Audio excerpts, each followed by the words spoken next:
Hello, my pretties. Hello, my pretties. So, welcome. I'm Reverend Valerie Love, and I had to come on today, even though it's unscheduled. I had to come on today to speak with you about the Dumb Supper, aka Feast of the Dead. Now, I'm going to give you the steps to the Feast of the Dead, and I'm going to tell you what a Dumb Supper is and why you would want to have Feast of the Dead tonight. So this is for Halloween, October 31st. You can do this every Halloween, or you can do it anytime you feel led and inspired. So what's a dumb supper? I first found out about the dumb supper years and years and years and years ago. How you loving? How you loving? How you loving? Come on in, come on in, come on in. This is for all my witches, all my magical people, witches, wizards, warlocks, all of it.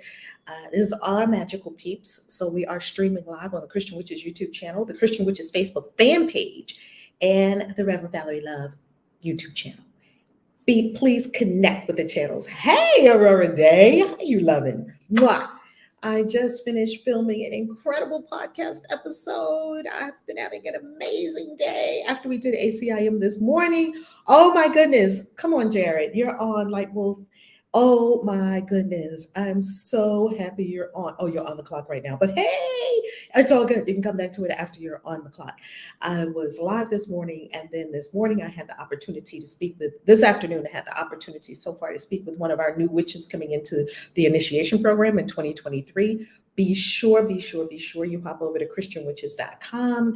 The website was down for a little bit over the weekend. We had some tech difficulties, and everything is fine. You want to go to christianwitches.com and you want to look at initiation for 2023. Now, if you're watching this and it's past 2023, then look at it for 2024. Go to christianwitches.com and look at initiating into the magical arts and sciences. Hey, Reverend Z, how you loving? How you loving? So this is magic. This is magic, magic, magic. And you're going to want to get this book, because in this book, I give you the exact details. So in How to Be a Christian Witch, it is extremely instructional, as you can see from the table of contents. And we're going to go now to the part where we have the rituals and where we have rituals for all manner of things. And one of the rituals that you want to conduct is the Dumb Supper. I call it Feast of the Dead, not Dumb Supper. So let me give you the exact page that you can go to so that you can do your Dumb Supper. Oh, thank you. Thank you, Spirit. It's in spellcrafting. Okay, well, you need the whole series. You just want to get the whole series. So far, these are the books in the series. So you just want to get the series, okay? Start here. Start with this one. All right, let's go to the Dumb Supper. It's in spellcrafting, which is a compendium of magic. Now, this also has many steps for you, as you can see. These are hardcore actionable books. They have the goods, okay? So here you see some of the rituals that are in the book. You see that we have cooking spells versus instant spells, Christian witch integration spell, which worked very well for me, ritual of light and shadow, plant medicine ritual, confession water, full moon ritual, that's really good for doing on the beach, gospel divination ritual, life partner spell, home wards spell, dumb supper, Christian witch style. Here it is. Okay, do you see that? And these are the steps right here. So what is a dumb supper and why do we have it? And why is it called dumb supper? A dumb supper is a complete meal you have in the quiet, completely silenced, hence the old politically incorrect term dumb. That's what we used to say about people who couldn't speak. And so it kind of carried over. I reframe it in this book to be a feast of the dead. And in this quiet, silent supper, we are silent with an intention, and that is to commune with our ancestors. You're going to call an ancestor. You can call one or more than one. I recommend one or two. Don't call all of them. Invite one or two to dinner. Tonight, I will be calling my mother and my grandmother. I have done this ritual many times. It is potent, it is powerful, and this is how you do it. First, as with all things in magic, you set your intention on what you desire to experience. Why are you doing this? Why are you seeking to connect with your grandmother, your great grandmother, your grandfather? Why? And so I contact them because I want to have insight for this next year coming up. The Witches' New Year starts on November 1st. And so I want to have insight for my new year coming up. Mom and grandma, I want to sit around and talk to mom and grandma like I used to when they were in this life. Now they're in a greater life. They both dropped their body avatar. So I want to have a conversation with them about what they see from their expanded perspective and awareness as spirit beings. I want to understand what they see for me for the year coming up, since November 1st is the witch's new year. I want to understand this, okay? So go ahead and share this with any witches you know, magical practitioners, warlocks, necromancers, sorcerers. We love all the magical people around here. All your fairies, mermaids, mer people, everybody, come on in. Christian witches, all of you. Now, of course, this ritual is done Christian witch style.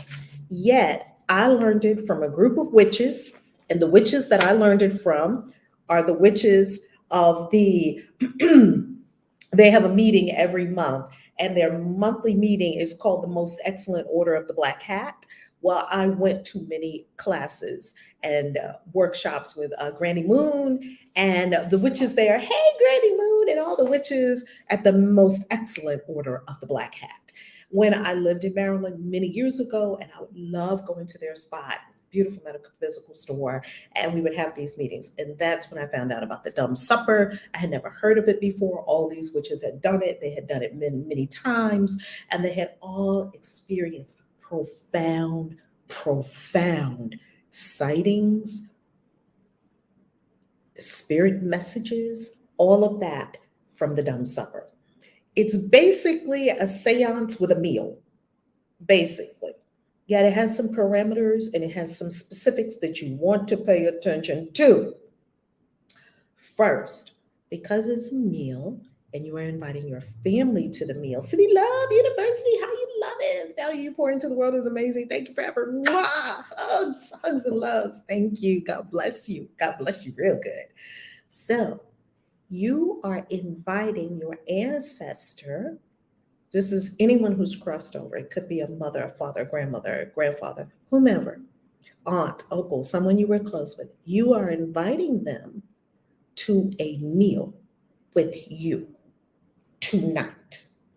So, what would you do if you were inviting them to a meal? Of course, you would have their favorite drink. So, if granddad loved Johnny Walker Red, which my grandfather did love Johnny Walker Red, we were used to that bottle with the man on it, then you would get him some Johnny Walker Red and you would pour it in a glass. If you are inviting them, my grandmother loved coffee. So, whenever I do the dumb supper and grandma's there, I always do dumb supper, usually with my mom and my grandma, because we would sit around and talk like that. So we just continue the tradition of how we sit around and talk.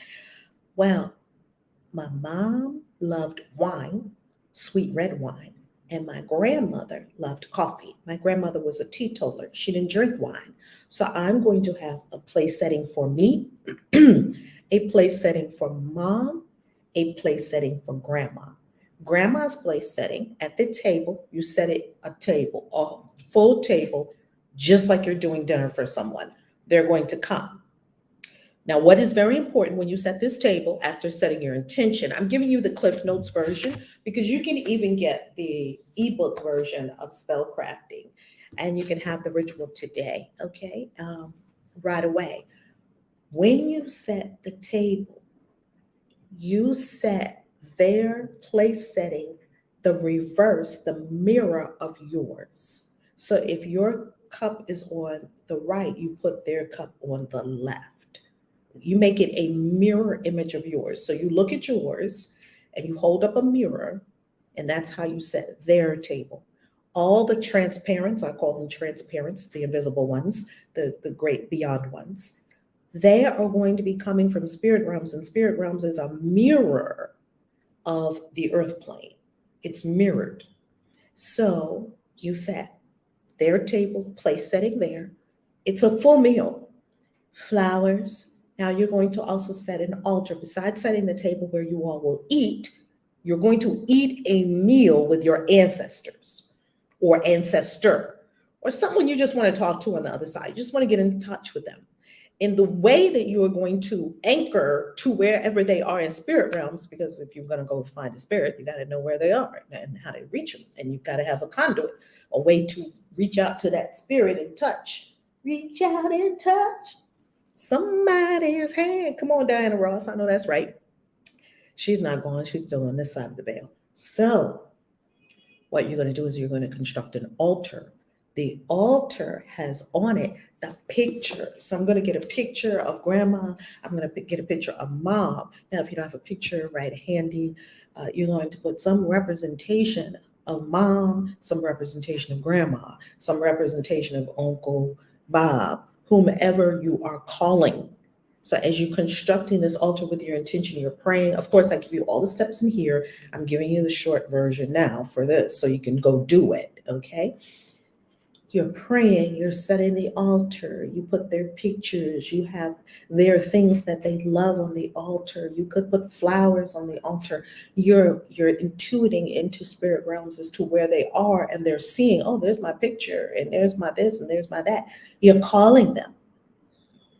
Now, once you are ready for the dumb supper, everything is set. Obviously, you've cooked the food. The food, or maybe you bought the food, because I don't cook, so I usually buy the food. I buy really good food, and I buy the food they want. If they were vegan, don't give them a steak. Just because you're making a steak and you cut a slice of steak and put it in. Every ancestor don't eat everything. Don't give them steak if they were vegan. If they were vegetarian, I'm not going to give my grandma wine. My grandmother didn't. I'm not even going to put a wine glass at her setting. So mom will have a wine glass, grandma will have a coffee cup. Okay? And I'll have whatever I'm drinking. You make the food or you buy the food and you put the food on their plates and you serve them first. They are the honored guests. You put the food on your plate, and then here's where it gets good. Boys and girls, are you ready for this? You turn off all the lights. It's going to be dark. You turn off all the lights, all the electronics are off. Everything is off. Unplug the TV, with that little light. Usually they'll throw it like a sheet over the TV. Unplug everything. And then sit back and eat the meal and have a conversation. Tune in and have a conversation with them. Some light candles. If you go on Pinterest, you will see the most amazing dumb supper table settings that you ever saw in your life. Skulls and all manner. I mean, dumb supper is huge. Huge. That's why I'm in my Donald Trump voice, huge, right? That's why I got the inspiration today to share this with you so that you could do it tonight and contact your ancestors. And the reason we do it on October 31st is because the veil is extremely thin and you can easily, kids can always connect. Anybody can connect. You don't even need special skills today to connect. They'll just be all wafting around. Take advantage of that. And you're going to sit there in the stillness and the quiet, in the dark tonight. And you're going to eat the meal in complete silence with your ancestor. Now, I call it Feast of the Dead. And you're going to listen for the messages. You can have a note paper there if you like, because they're going to start talking to you and they're going to start having conversations. Oh, look what she made. Oh, look at that. That's so sweet. She got the wine. You see that? Just like when they were in this life. Except more elevated. I always notice that it's more elevated. Yet it's also familiar. Oh, let me tell you something. It sounds scary, Anastasia. Well, it is a seance. So make of that what you will. I love seances. Every time I'm in Salem, I go to a seance. If I can, if they're having them, I'm going to. I love seances, especially with gifted mediums. This is where you're doing your own seance. And I'm going to tell you something. You would want to approach this with care and with honor and respect, because we have had a lot of strange incidents. Let's just say incidents happen during dumb supper. What can you expect? It going cold. If it goes cold all of a sudden, or cold on a part of the room, or you feel coldness, cold is a sure sign some of your people have shown up. And more may come than just the one or two you placed on the altar. I'm just telling you, don't call a whole room full of spirits all at one time, especially if this is your first time doing it. Don't do that, honey. Baby, you're going to make yourself crazy. Don't do all that.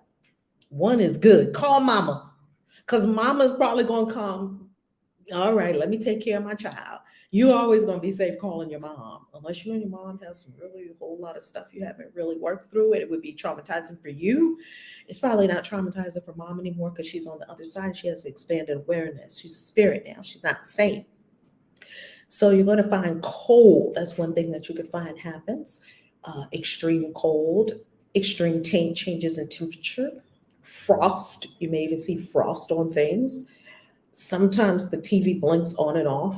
They do that because remember, for a spirit to communicate with you, it takes a lot of energy for them to try to get something to move in the third dimension. The third dimension is extremely dense and spirits are extremely subtle. So it's like you're trying to move a mountain. And Christ said you can do it. You can. You need some skills. Yes. So it's not that easy for them to do these things. That's why you have signs and you have feelings and you start to notice things and it goes cold, or you smell.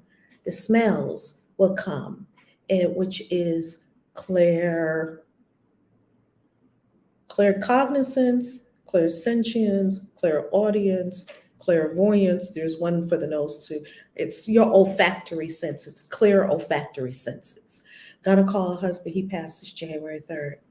Have a conversation with him. This is great for letting go and clearing up some things that maybe need to be cleared up. This is great for simply having a conversation, having a meal like you used to have. Maybe God's garden girl when he was alive.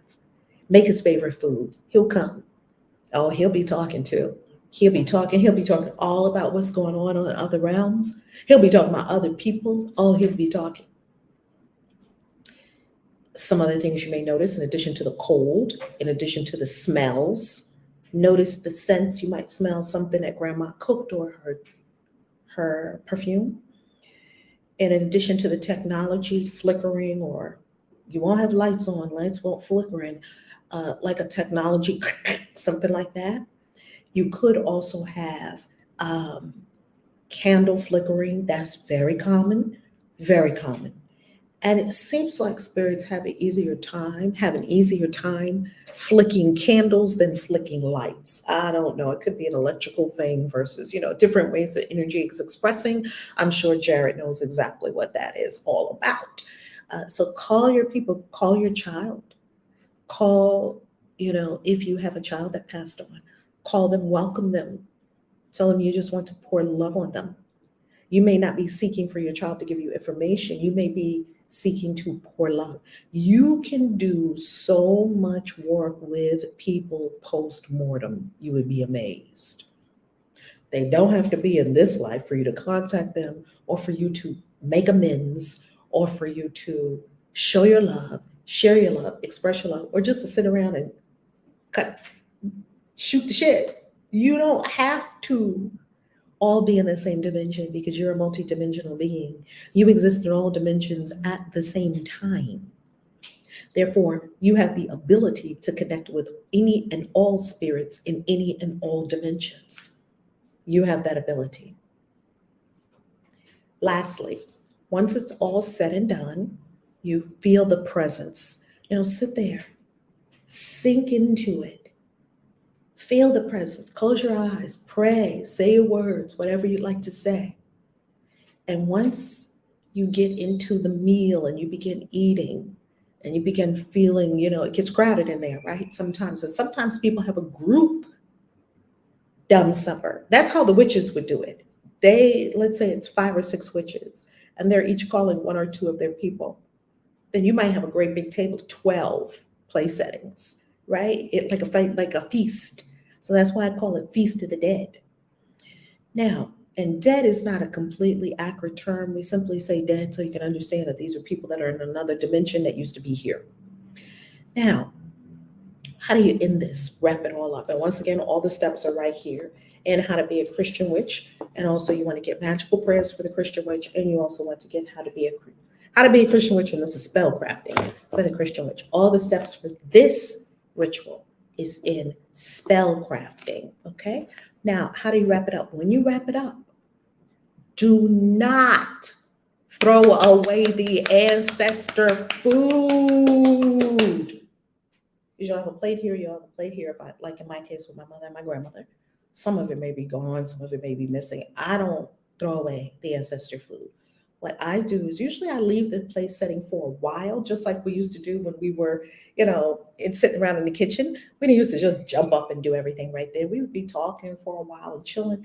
And then later on, you can take the food. What I do is I take the plates to nature. I take them to the base of a tree and I place the food there and I thank my ancestors and I thank the tree spirits. And you'll know where to leave it.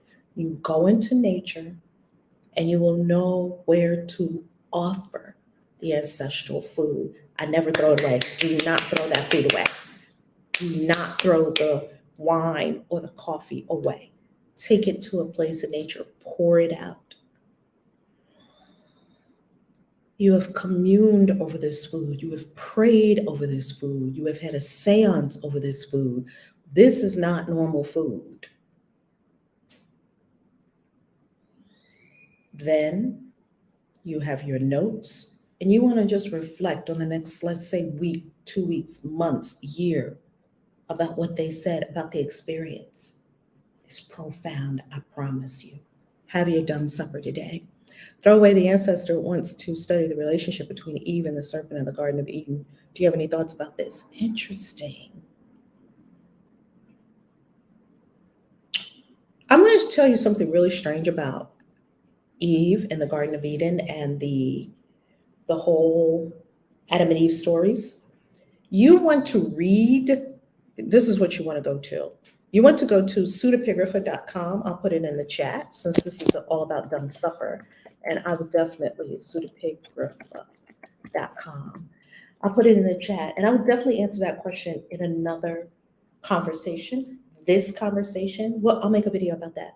This conversation, I want to be sure that you have enough to at least intrigue you about wanting to perform a dumb supper, or enough that you say, I need to talk to somebody tonight. And you talk to them tonight and you get the benefit of it. And that you're no longer afraid, and that you know that you have access to innumerable spirits, and that you can absolutely have contact with any and all people that were ever in a body and you want to.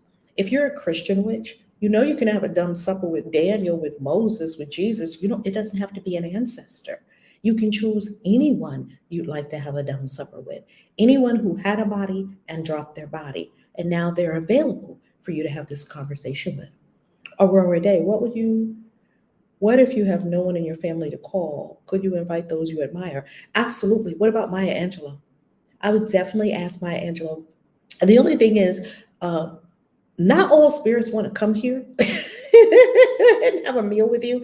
So the whole idea of a dumb supper is that there are people who want to have a meal with you. Like, I know my mother and my grandmothers want to have meals with me. I know, grandpa wants to have a meal with me. I know that my dad, I think I'm going to invite my dad too, because he's also on the other side. And I have another father who raised me in this life, and he's still in this life.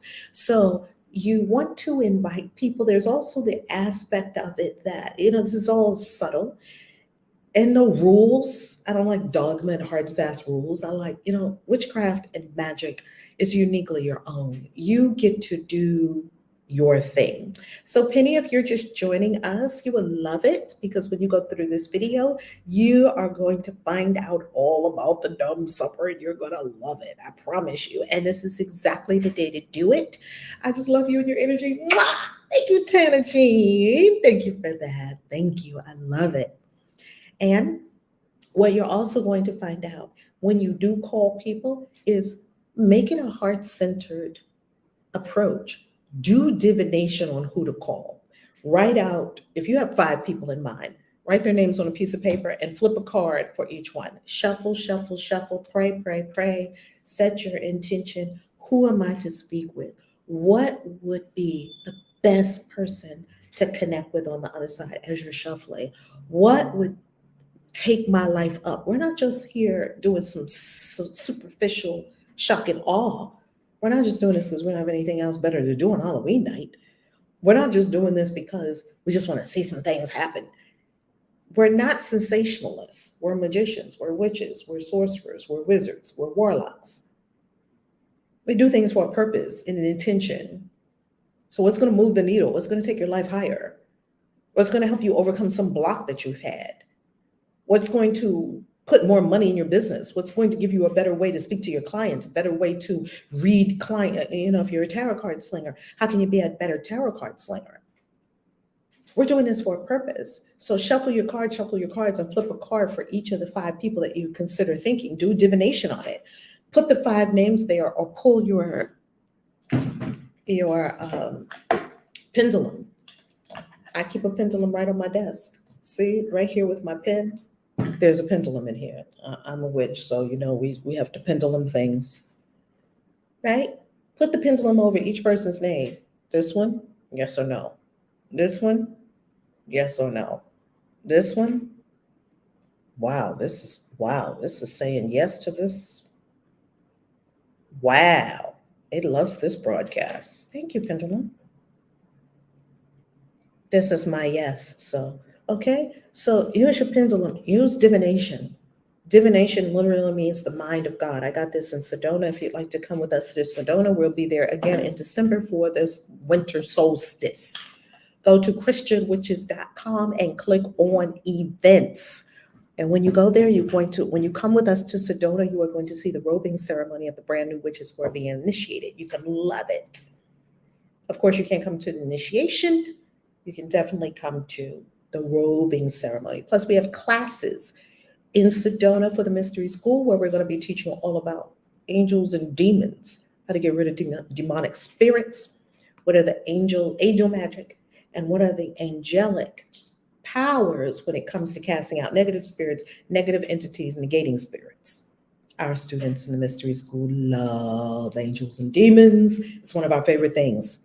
It's also on Eventbrite. So if you search Christian Witches Mystery School, you'll see it on Eventbrite too. But go to christianwitches.com and you'll see all of this. If you go to christianwitches.com, you'll see the books. If you go to christianwitches.com, you'll see the events. Go there and you'll also see initiation if you are choosing to come and become initiated on the path of the magical arts and sciences as a Christian witch, high priestess, high priest, high wizard, high mage, high warlock, whatever you choose to call yourself after initiation. Mwah! Peace. Happy Halloween.